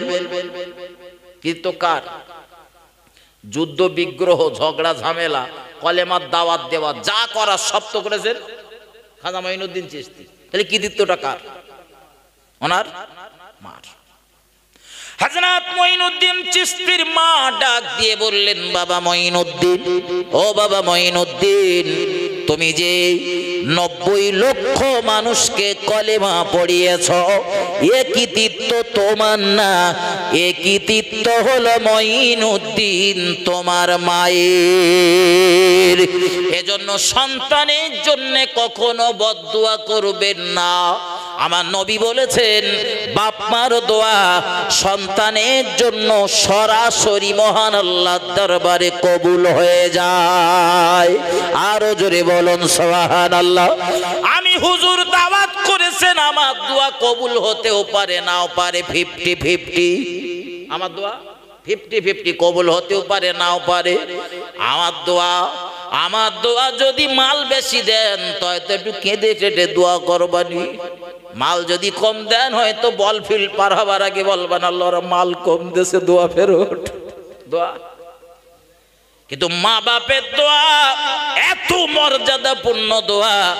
মা বাপ দোয়া করলে নবী জানিয়েছেন মাঝখানে কোনো মাধ্যমের প্রয়োজন হয় না, কোনো ফারিস্তারও দরকার লাগে না, সরাসরি আমার আল্লাহ কবুল করে নেন। একটু মহব্বত করে বলুন সুবহানাল্লাহ। ও বন্ধু, হযরত মঈনুদ্দিন চিশতির মা ডাক দিয়ে বললেন, বাবা মঈনুদ্দিন, তুমি যখন আমার গর্ভে ছিলে, আমার আল্লাহ যখন আমার গর্ভে তোমায় পাঠিয়েছিল, দুনিয়া জমিনে আসার আগ পর্যন্ত বাবা মঈনুদ্দিন তোমার মায়ের কোন দিনের জন্য রাতের বেলা তাহাজ্জুদের নামাজ কাজা হয়নি। আমরা সব তাহাজ্জুদের নামাজ পড়ি, একটু পড়বেন, কোনো ভয় নেই, পড়বেন। 4 রাকাত পড়েন, সমস্যা নেই, একটু পড়বেন। অনেকে বলে হুজুর রাত 2টার সময় ঘুম ভেঙে গেছে, উঠে একটু পেশা ফিরে এসে শুয়ে পড়েছি, তা সে আর ঘুম আসে না, সারা রাতটা ওইভাবে পার হয়ে গেছে। ফজরের আজান দিয়েছে আর তখন একটু ঘুমকে পড়িস, ফজরের আজান দিয়েছে সেই পড়িস। আর এই মাঝখানে 2টো থেকে 4টে, 4:30 পর্যন্ত জেগে রয়েছে। বন্ধু, ওই যে গভীর রাতে তোমার ঘুম ভেঙে গেছে, কারণ কি? তোমার আর ঘুম আসতেছে না, কারণটা কি? কারণ জানার দরকার আছে না নেই?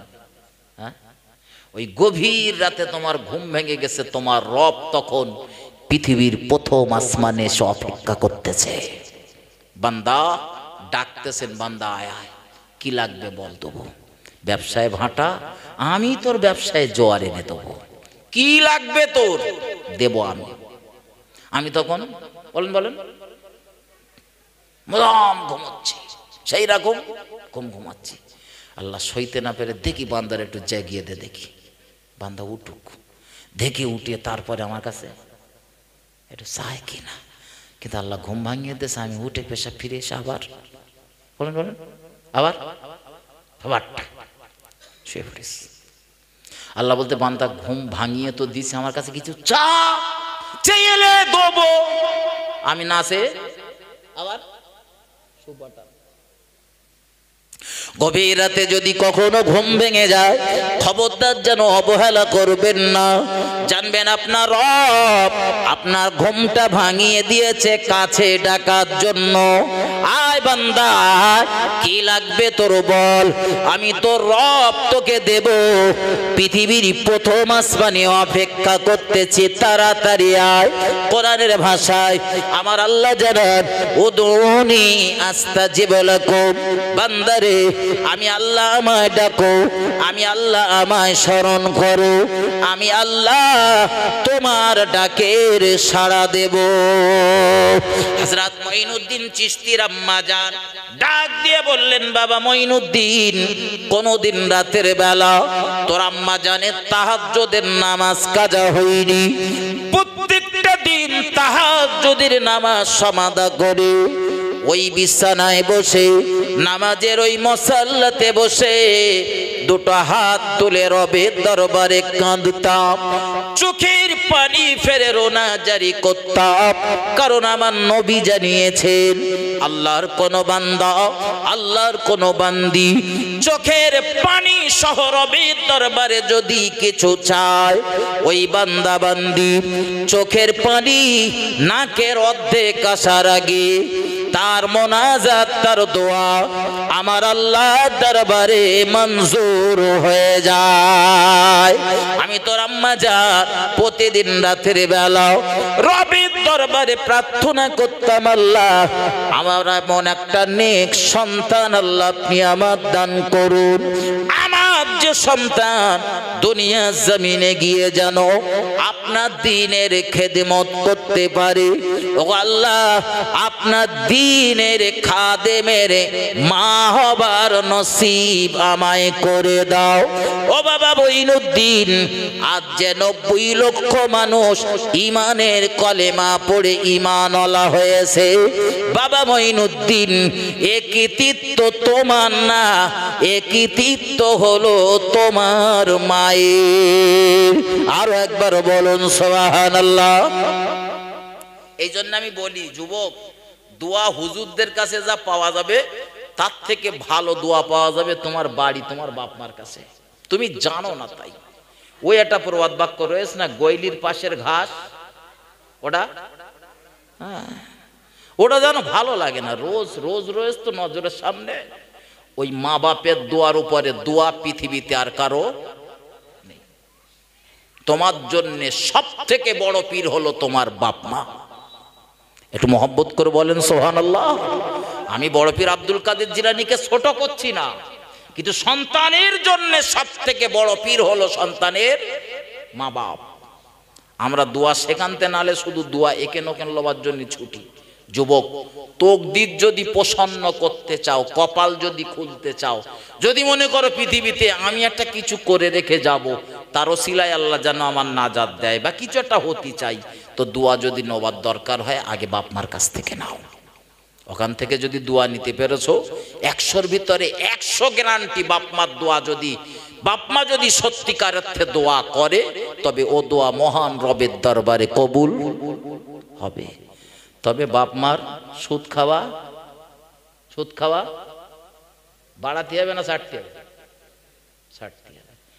ও মা বন্ধনের লোনে যেতে পারবে, বন্ধনের লোন এদিকে আছে যেরকম করে বলতেছে, আপনারা যেরকম করে রয়েছেন যেন মনে হচ্ছেন বন্ধন আজকে প্রথম শুনেছেন। বউ বন্ধক আছে, ও যদি থাকে ও মার দোয়া কবুল হবে। তুমি সুদ খাওয়া আবার দোয়া কবুল করাবা, তা কি করে হয়?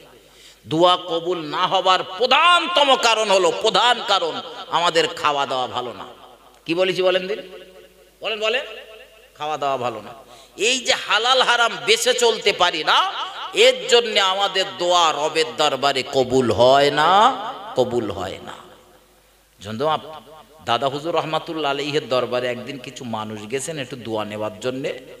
যে দাদা পীর মাঝে মধ্যে বলতেন, বাবা আমি আল্লাহকে ডাকলে আমার আল্লাহ আমার ডাকে সাড়া দেন, আল্লাহ আমার ডাক ফেরত দেয় না। একটু বলুন সুবহানাল্লাহ। আমরা সেই সিলসিলা মেনে চলি, ঠিক না বল? জি বন্ধু, সেই দাদা পীরের দরবারে একদল মানুষ গেছেন একদিন, হুজুর একটু দোয়া কর দেন, আমাদের এই এই জিনিস লাগবে। সম্ভবত বৃষ্টি হচ্ছিল না, তো হুজুর একটু বৃষ্টির জন্য দোয়া করেন যেন একটু বৃষ্টি হয়। তো হুজুর দোয়া করলেন, দোয়া করার পরে দেখা গেল বৃষ্টি হয়নি, বৃষ্টি হয়নি। অথচ কেতাবের লেখক বলতেছেন এর আগে দাদা পীর যতবার বৃষ্টির জন্য দোয়া করেছেন প্রত্যেকবার বৃষ্টি হয়েছে। একটু মহব্বত করে বলুন সুবহানাল্লাহ। সেদিন দোয়া কবুল হয়নি, বৃষ্টিও হয়নি। তো হুজুর একটা চিন্তা ভাবনা করে একটু মোরাকাবা মুশাহাদায় বসে জানতে চাচ্ছেন যে আল্লাহ কি অপরাধ আমি করেছি, আজকের আমার দোয়া কবুল হলো না, এত মানুষের সামনে আমি বেউজ্জতি হয়ে যাচ্ছি। আল্লাহওয়ালা ব্যক্তি তো উনি মোরাকাবা বসে মোটামুটি একটা অনুমান করেছেন, জানতে পেরেছেন যে আমার কোনো সমস্যা নেই, তবে মজলিসে একটা সুদখোর রয়েছে, আর ওই সুদখোরের জন্যই আজকের এই মজলিসের দোয়া কবুল হয়নি। কিসের জন্য দোয়া কবুল হয়নি? হুজুর ফেরত এসে বলতেছেন, বাবা এই মজলিসে একটা সুদখোর রয়েছে, মজলিসে একটা সুদখোর রয়েছে, তো ওই সুদখোরের জন্য দোয়া কবুল হয়নি। তুমি বাবা কি সুদখোর, তুমি মজলিস থেকে উঠে চলে যাও। ও ভাই, এরকম যদি সহজ ভাষায় কেউ বলে তো মজলিস থেকে সুদখোর উঠবে বলে মনে হয়? উঠবে? আমি বোঝানোর জন্য বলছি, খারাপ ভাবে নেবেন না। হঠাৎ এই মজলিস থেকে হয়তো কেউ একটা পেশাব ফিরতে যাচ্ছে, খুব পেশাবের বেগ পেয়েছে, উঠে চলে যাচ্ছে, আমি দেখতে পাচ্ছি বেগত করি পাশা উঁচু করেছে। ঠিক সেই সময় যদি বলি ভাই দোয়া করব, তা কেটা কেটা সুদখোর রয়েছে, মজলিস থেকে উঠে চলে যাও। আচ্ছা, যেটা পেশাব ফিরতে যাচ্ছিল আর কেউ উঠবে আর না উঠবে ওটা পরের ব্যাপার, কিন্তু যেটা পেশাব ফিরতে যাচ্ছিল ওটা আর উঠবে? ওটা ওখানে বসে পেশাব ফেরবে তা বলে উঠবে না, ওখানে বসে পেশাব ফেরবে। আমার বন্ধু মাথায় নেন হাজরাত, তো কেউ যখন ওঠে না, দাদা পীর রহমাতুল্লাহ আলাইহি তখন একটা হিকমতপূর্ণ কথা বললেন, বাবা কে তুমি সুদখোর, তুমি মনে করছো দাদা হুজুর তার চেনে না? দাদা পীর তার চেনে, মুজাদ্দেদ জামান তার চেনে। তোমার সম্মানের দিকে তাকিয়ে বলছি, তুমি সসম্মানে উঠে চলে যাও, আর আমার যদি তুলতে হয় তা আমি তোমার ঘাড় ধাক্কা দিয়ে মজলিসতে বার করে দেবো। আচ্ছা, ও মাল আর বসে থাকবে বলে বনি, ও তখন বসে বসে চিন্তা করতেছে, তাই তো আমি যে সুদখোর এটা তো হুজুর জেনে গেছে, যদি উঠে যাই তো খুব ভালো, আর না যদি উঠি তা হুজুর তুললি গলা ধাক্কা দেবে, গলা ধাক্কা খাওয়ার থেকে আমি উঠে চলে যাই। ও উঠে সোজা চলে গেছে। মুজাদ্দিদুজ্জামান দাদা হুজুর রহমাতুল্লাহ আলাইহি দোয়া করেছেন, দেখা গেল বর্ণনাকারী বলছেন যে হুজুরের দোয়া তখন কমপ্লিট হয়নি। কি সুন্দর করে দোয়া করতেছিলেন, চোখের পানি টপ টপ করে পড়তেছে। আমরাও দোয়া করি, আমরা দোয়া করার সময় মন নরম হয় না, চোখে পানি আসে না। কারণ কি বলেন দিন বাবা? আমি না পাপ করে ফেলেছি বেশি, এত পাপ করে ফেলেছি, আমার কল্পটা কালো হয়ে গেছে, পাথরের মতন শক্ত হয়ে গেছে। আমার জীবনে যদি পাপ কম থাকতো, আমি আপনার বলতেছি না, আমার জীবনে যদি পাপ কম থাকতো তো রবের দরবারে হাত তুললে আল্লাহর ভয়ে আমার চোখ দিয়ে এমনি পানি গড়িয়ে আসতো। দাদা পীর দোয়া করতেছেন, চোখের পানি টপ টপ করে পড়তেছেন। কি সুন্দর করে দোয়া করলেন, রব্বানা, হে আমাদের প্রভু, জালামনা, আমরা জুলুম করেছি, আনফুসানা, আমাদের নফসের উপরে, ওয়া ইল্লাম তাগফির লানা, যদি আপনি ক্ষমা না করেন, ওয়া তারহামনা, যদি রহমত নাজিল না করেন, লানাকুনান্না মিনাল খাসিরিন। আল্লাহ পাক, আপনি যদি আমাদের ক্ষমা না করেন, আমাদের প্রতি রহমত নাজিল না করেন, আমরা ক্ষতিগ্রস্তদের দলভুক্ত হয়ে যাব। ও রব্বুল আলামিন আল্লাহ, আপনি কোরআন শরীফের ভিতরে জানিয়েছেন, ওয়া আম্মাস সাইলা ফালা তানহার, হে পৃথিবীবাসীরা, খবরদার খবরদার, তোমার দ্বারের ভিখারি গুলোর যেন দূর দূর দূর দূর করে তাড়িয়ে দিও না। ও দয়াময় আল্লাহ, আমাদের আপনি শিক্ষা দিয়েছেন, আমাদের দ্বারের ভিখারি গুলোরে তাড়াতে নিষেধ করেছেন। আল্লাহ পাক, এত মানুষ আমরা আপনার দরবারে হাত তুলেছি, আপনার দ্বারের ভিখারি বেনেছে আল্লাহ, আমাদের মতো ভিখারি গুলোরে তাড়িয়ে না দিয়ে, ভাগিয়ে না দিয়ে, হটিয়ে না দিয়ে আল্লাহ আপনার আসমানি রহমত বৃষ্টি দিয়ে আমাদের জমিনটারে আপনি ভিজিয়ে দিন। ও বাবাজি ভাই জানেরা, কিতাবের বর্ণনাকারী বলেন, এবারে হুজুরের হাত নামানোর আগে আল্লাহ পাক আসমান থেকে রহমতি বৃষ্টি দিয়ে এ জমিনটারে ভিজিয়ে দিয়েছে। আমি সুদ খাবো, আমার দোয়া সবার আগে, বলেন বলেন, কবুল হবে? এজন্যে ভুল যা হয়েছে হয়েছে, অন্যায় যা করে ফেলেছি ফেলেছি, রবের দরবারে চলুন ফিরে যাই। আল্লাহর দরবারে ফিরে গেলে আমার আল্লাহ ক্ষমা করে দেবেন। ওয়াদা করেছেন কোরআন শরীফের ভিতরে, রবের দরবারে খালেস নিয়তে জি তওবাতুন নসুহা করেন, খাঁটি তওবা করেন, চিটিংবাজি তওবা না, মন দিয়ে খাঁটি তওবা করি, আল্লাহ আমাদেরকে ক্ষমা করে দেবেন, ওয়াদা করেছেন। আলোচনা বাড়াবো না, আমি আলোচনা এখানে রাখতেছি। মহান আল্লাহ আমাদের সকলকে প্রিয় রসুলের আদর্শ অনুযায়ী চলবার মতো তৌফিক দেন, বলুন আল্লাহুম্মা আমিন।